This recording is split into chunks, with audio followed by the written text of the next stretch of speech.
Assalamualaikum warahmatullahi wabarakatuh. Halo Sobat Cuan, apa kabar? Semoga sehat selalu dan banyak rezeki. Hari ini hari Jumat, tanggal 12 Juli tahun 2024. Saya akan melakukan prediksi pergerakan harga market emas hari ini.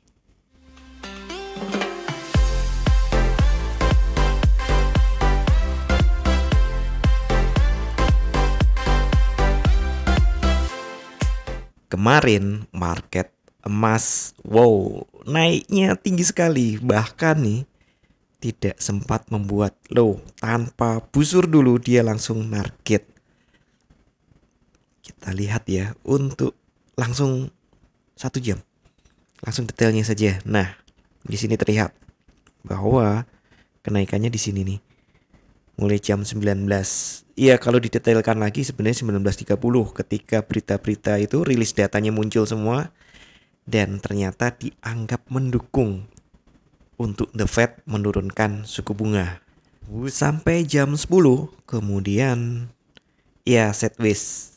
Dan ini pagi ini candle jam 8 ya. Saya rekamannya memang di kantor jadi setelah jam 8. Kemudian ini jam 7, jam 6 terjadi penurunan, Pak. Iya, wajar. Koreksi dari kenaikan ini. Sebelum kita lihat secara teknikal lebih lanjut, kita cek dulu kalender ekonomi hari ini.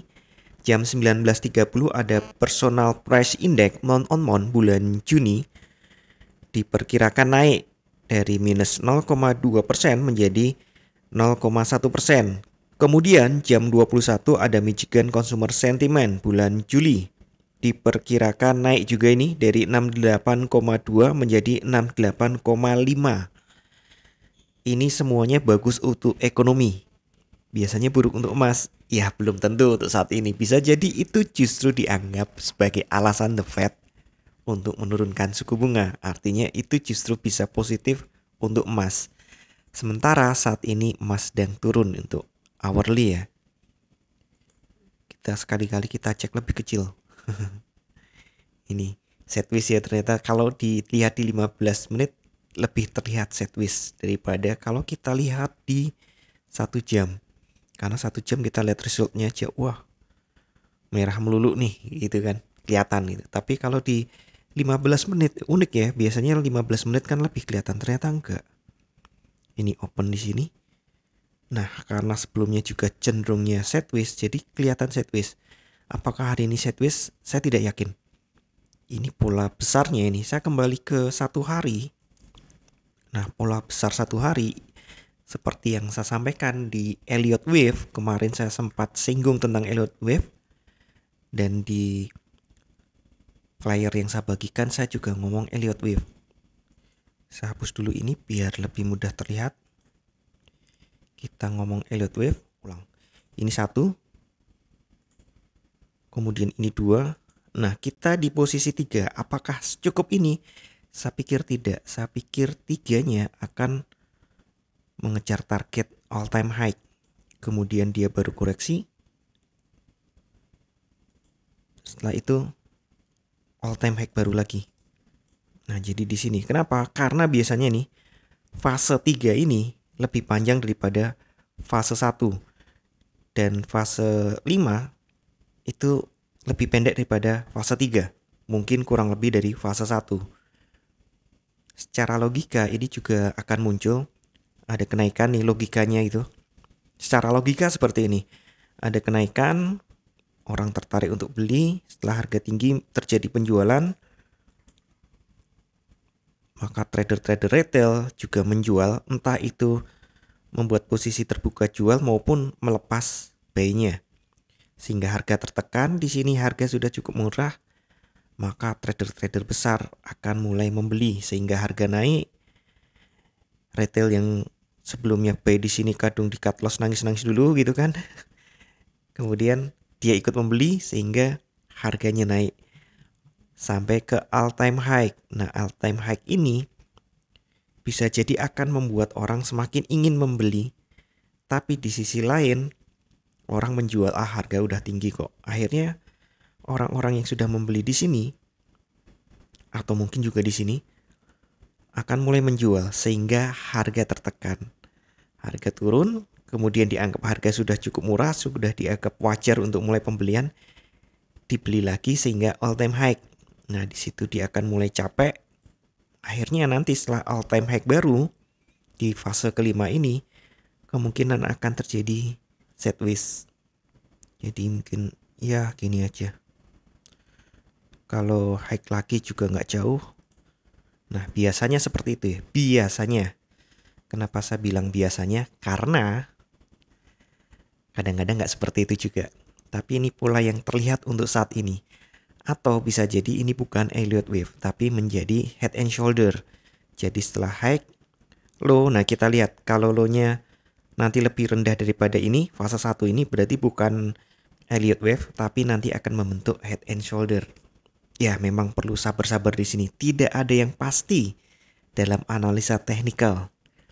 Untuk support resisten, saya pikir nih untuk yang realistis saat ini, support 1 ada di 2400, support 2 ada di 2387, dan support 3 ada di 2369. Tapi saya pikir jika memang mengikuti pola ini, Elliott Wave, maka maksimalnya mungkin sekitar 400.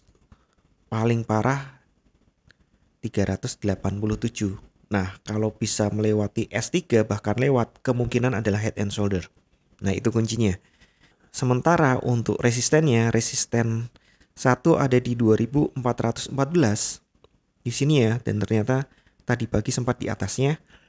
Nah, untuk resisten 2-nya saya ralat sedikit ada di 2427, dan resisten 3 ini berupa kisaran ada di 2441 atau 50. Kisarannya di situ. 50 adalah harga tertinggi, dan ternyata setelah saya cek di beberapa liquidation provider atau ya pialangnya lah, anggap aja kayak gitu, pialang kode-kode yang berbeda. Ini kan emas kan, kalau kita kodenya ZUL. Nah, kode umumnya adalah XAU. Nah, XAU ini ada beberapa kode lagi seperti yang kita bilang ZUL tadi, ada juga banyak kode-kode lain, ada yang CFD dan lain-lain. High-nya ini nggak persis sama. Di sini tertulisnya di 49,93, ada yang sudah lebih dari 50. Jadi saya anggap di sini. Dan satu hal lagi, ini adalah high intraday. Jadi sebenarnya high yang dianggap tuh yang di sini, yang di sekitar 27. Karena ini hanya dianggap sebagai shadow intraday saja, tapi itu juga suatu target. Nah, jika ada nanti close di atas ini, close-nya di atas harga ini ya, high intraday-nya ini, maka berarti ada lagi nanti yang lebih tinggi, tapi kemungkinan dia akan dikoreksi seperti ini ya. Jadi membentuk Elliott Wave 1 di sini, gelombang 1, 2, 3, 4. Nah, fase 5 nanti bisa lebih tinggi lagi. Tapi kemungkinan kedua dia head and shoulder 1, 2, 3. Nah, 4-nya itu di sekitar sini. Sekitar jadi leher ya, jadi leher. Kemudian dia membentuk bahu lagi 5 yang kurang lebih dari 1. Kemudian dia turun lagi. Oh, saya gambar aja ya. Jadi kalau ternyata ini head and shoulder, ini turun lagi. Kemudian naik lagi di kisaran ini. Kemudian turun lagi. Nah, turunnya ini akan lebih rendah daripada ini di sini. Oke. Peluangnya itu ya. Ada dua skenario antara Elliott Wave dan juga head and shoulder. Sekali lagi untuk intraday wajar jika ini koreksi dulu, karena ini candle impulsif bullish ya. Gede banget ini, walaupun iya nggak benar-benar impulsif karena di atasnya ada antena, ada upper shadow yang cukup panjang. Dan ini open di atas open sebelumnya, wajar jika dia koreksi dulu. Apalagi kemarin nggak ada koreksi sama sekali. Dia akan uji 400 atau mungkin lebih panjang lagi ke 88, ke 87, kemudian dia baru akan target ini high kemarin atau bahkan lebih tinggi ya, mungkin ke sekitar angka 2427. Baru kemudian, ya mungkin bukan hari ini, tapi bisa jadi hari ini, dia akan mengejar all time high. Berarti itu adalah pola dari Elliott Wave. Tapi jika dia turunnya bablas, apalagi di bawah ini, bahu ini, mungkin bahkan sampai ke leher ini, maka ini adalah head and shoulder. Jadi ini bahu satu, leher satu, kepala, leher, bahu. Nah, nanti turun lagi ke leher dan lebih dalam lagi. Tapi tolong diingat bahwa tidak ada satupun analisa yang 100% benar. Jadi, Anda tetap harus bijak dalam bertransaksi, atur volume transaksi Anda agar sesuai dengan kekuatan dana Anda, dan siapkan money management agar jika ternyata harga bergerak tidak sesuai dengan prediksi atau posisi terbuka Anda, maka Anda bisa segera melakukan antisipasi secara cepat dan tepat. Oke, sekian dulu informasi dari saya. Semoga kita semua cuan hari ini lancar, berkah, manfaat, dan tetap sehat. Amin. Wassalamualaikum warahmatullahi wabarakatuh.